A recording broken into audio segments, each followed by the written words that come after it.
C'est les troisièmes assises. C'est, je crois, la confirmation et la consolidation du fait que nous travaillons depuis 3 années sur un vrai sujet qui rassemble, qui permet de développer des réponses, de construire des réponses pour faire face à une problématique importante de notre territoire, c'est faire face à la réalité du chômage dans notre territoire.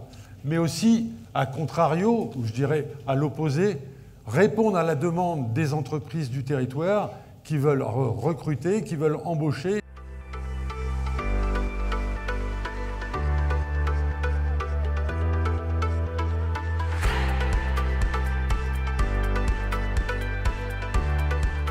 Ça marque quand même le fait que nous avons engagé un dynamisme qui rencontre et qui fait écho dans tout le territoire, dans chacune des villes, dans chacune des communes. Un des budgets importants du territoire, c'est le développement économique. Nous avons investi 4,4 millions en 2019 sur cette question du développement économique. Je considère que c'est vraiment un investissement qui n'est pas à perte.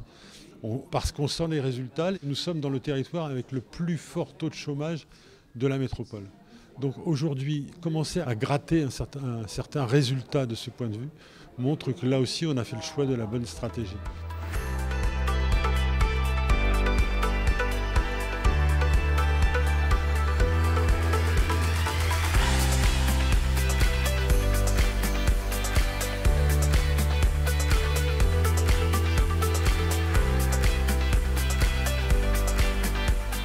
Il y a un vrai enjeu autour du foncier et de l'immobilier. Il y a aussi un enjeu autour de la formation initiale. Ça, c'est aussi une des choses dont on a beaucoup parlé pendant l'atelier. Il y a un problème d'image de l'industrie. Et cette image, elle se fabrique aussi dans les collèges, dans les lycées.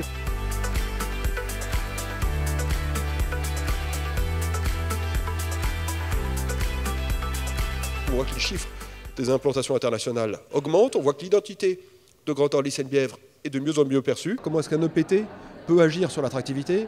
D'abord en changeant l'image du territoire par une stratégie de marque sur le territoire, essayer vraiment de lui donner une signature économique forte et une personnalité particulière qui soit identifiable à l'international, mais aussi en facilitant la vie des entreprises. Et je crois que ça a été un des messages forts des élus de Grand Orly Seine-Bièvre de dire on est là pour aider les process à se faire.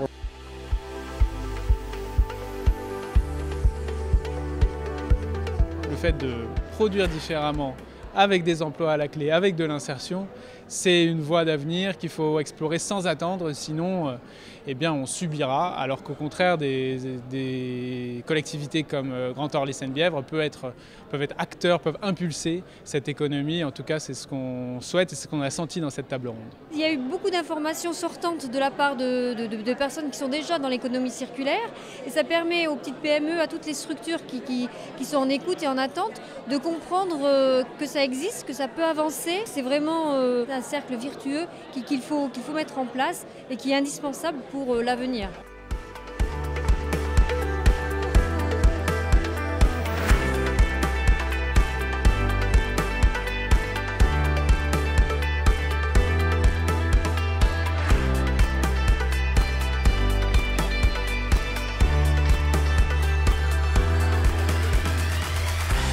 C'est une continuité tout à fait logique en fait de notre partenariat.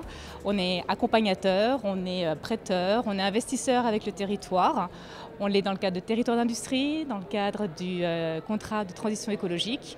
Et donc le manifeste est naturellement la suite logique, l'intégration logique de tout ce que l'on fait avec le territoire. Depuis qu'on est arrivé sur ce territoire, je constate qu'il y a un climat favorable à l'industrie. À partir de là, si on peut, en signant ce manifeste, faire un signe qu'il y a un espoir pour l'industrie, qu'on croit en l'industrie en France et qu'on croit en l'industrie sur ce territoire, la question ne se posait plus, il fallait le signer. On est ravis d'être signataire de la charte et l'objectif, c'est pas d'être signataire d'un soir, c'est bien entendu de s'inscrire dans le développement du territoire avec l'ensemble des partenaires pour les années qui viennent.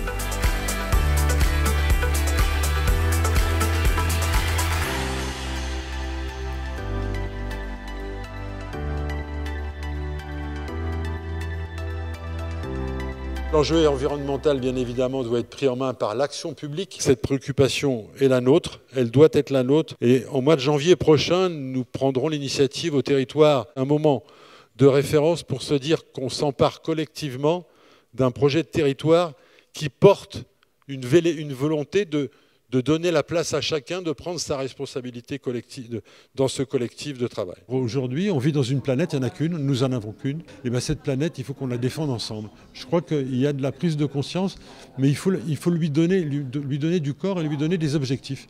Et le territoire, dans le cadre du développement économique, a besoin de travailler ça aussi. Je suis convaincu aujourd'hui que les acteurs économiques peuvent nous aider à construire une certaine exemplarité. Il y a une volonté de comprendre, il y a une volonté d'agir et il y a une volonté de faire ensemble. Et ça se confirme au fil des assises et j'en suis ravi. Merci à tous de votre participation. Merci à vous.